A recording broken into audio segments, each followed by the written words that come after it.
It's great to fall in love with nature and want to bring a bit of it into the insides of our homes. However, this love can pose a big problem if the plants you so lovingly brought and on whom you spent quite the fortune start dying on you. Can I manage to not kill my plants? This is a question that plagued me often in the past. I went from a bachelor with zero interest in plants to someone who at one point had a minimum of 200 plants. This was a decade-long journey, and in today's video, I'm going to share how I have become the confident, happy, and worry-free, well, almost, plant parent that I am today.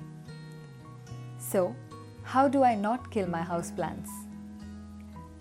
For me, it was to first change my perception about the value plants were adding to my life.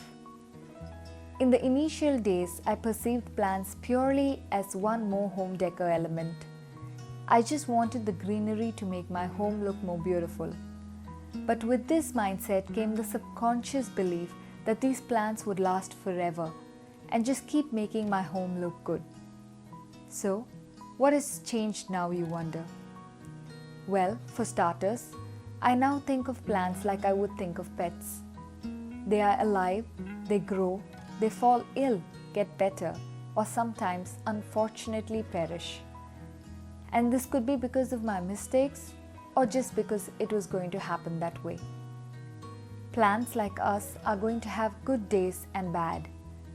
And so, all I can do is to spend some quality time getting to know my plants and enjoying their presence in my life. Nurturing them has become a habit, one that in turn nurtures my soul, provides calm and relaxation. It's not a chore anymore, it's something I heartily enjoy.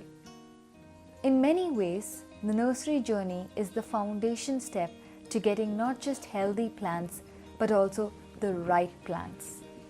Today, I can actually purchase my plants online or go the traditional way and head to a nursery to actually see, touch and feel what I'm going to be bringing home.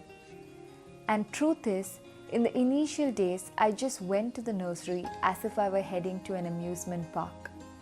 Simply walk in and buy whatever caught my fancy, which were a lot of flowering plants and those that required more delicate care routines.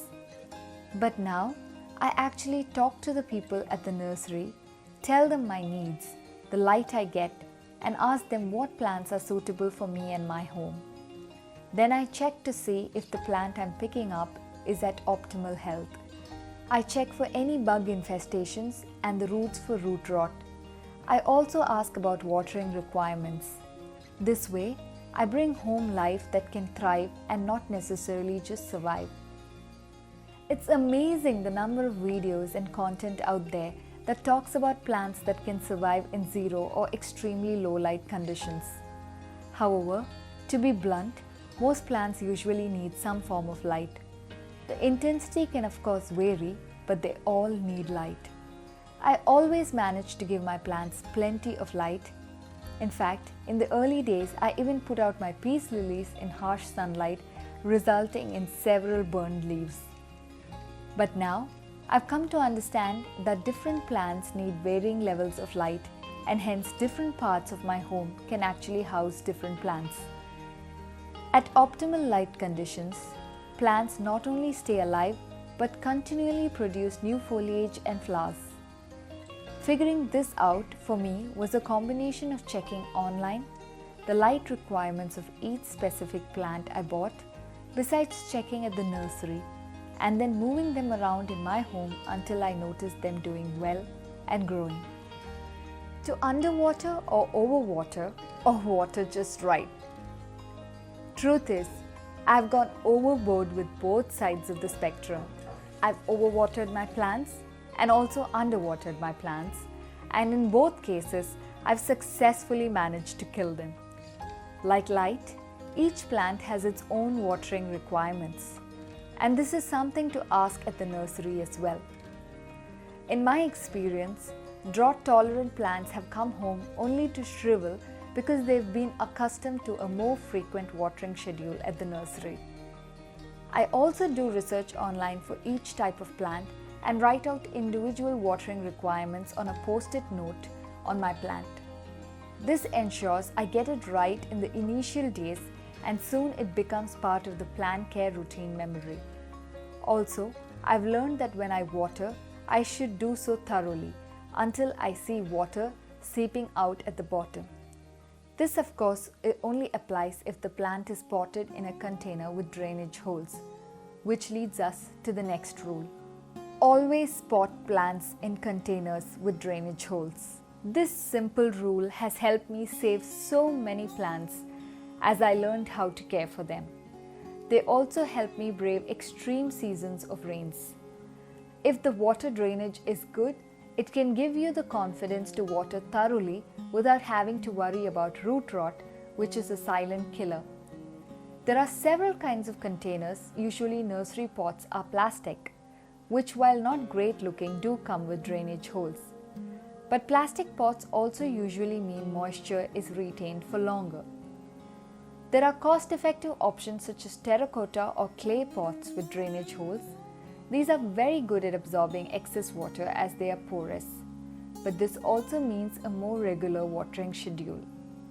Other decorative planters with no drainage holes should just be used as decorative outer cover. Healthy diet equals healthy plants. It took me some time to learn this one, and the truth is I'm still trying to find my way through the maze that is plant nutrition. Different types of plants require different nourishments regularly added to the soil. This is important for container plants where the soil slowly loses key nutrition with each watering session. This is where fertilizers come into the picture. There are several types of fertilizers from organic and homemade to synthetic and factory produced. But they all do one thing: try to provide optimal nutrition for the plants to grow, flower, and fruit as the case may be. Plants with big leaves and heavy green foliage usually need more nitrogen. Flowering and fruit plants require more phosphorus and potassium. There are also plant hormones, enzymes, and several other growth and immunity stimulants one can find in the market today. I use the seaweed solution as a plant tonic besides using fish emulsion as my plant fertilizer. I also use compost from time to time as a slow release fertilizer option. Nurture but don't smother. I'm terribly guilty of smothering my plants with too much care in the past. Plants will occasionally develop fungal or bacterial infections, bug infestations, and other such issues despite the best care given to them. At such times, it is better to take a step back and give the plant some time and space to recover. I made my share of mistakes, from going heavy-handed on pesticides to adding too much fertilizer that they completely burned up. Now, I realize, yes, I have to water them right and give them that bi-weekly fertilizer, especially during the growth season, but not to overdo it. As far as bugs and fungal troubles go, I've gone completely organic and only use neem oil, and this has proven extremely effective while causing zero damage to my plants. Don't expect your plants to look perfect for you. Let nature be how it is meant to be, is something I believe in my plant care today. I don't obsess over a plant that refuses to flower for a month too many, or one that decides to flaunt a few sunburns on its leaves, or my pothos that refuses to trail, or the one that trails in a leggy fashion. It's okay for them to look like they do as long as they are healthy and otherwise happy. This has saved me unnecessary stress and has prevented me from smothering them too much. Perfection, I find, is sometimes surely overrated. Propagate, propagate, propagate. I love to propagate my plants. This not only makes me feel better about my not so green yet thumb, but also betters my chance at keeping a certain variety of plant alive. I initially shied away from propagating my plants for the fear of killing them, but now I do it after about 3 months of bringing a plant home. In that time, I can see to it that they have settled in my home environment and won't be unhappy to lose a few stems or leaves.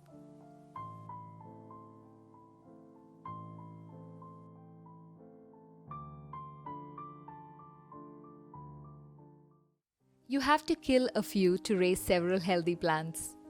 This is the last yet most important rule from my plant care journey.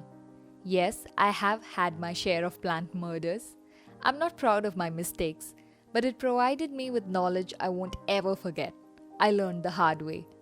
This ensures that today when I bring home 50 plants, I'm sure 47 of them will make it through the thick and thin with me. It's a journey and there will be some bumps along the way, but if it all leads to being a better plant mom, then I'll take it.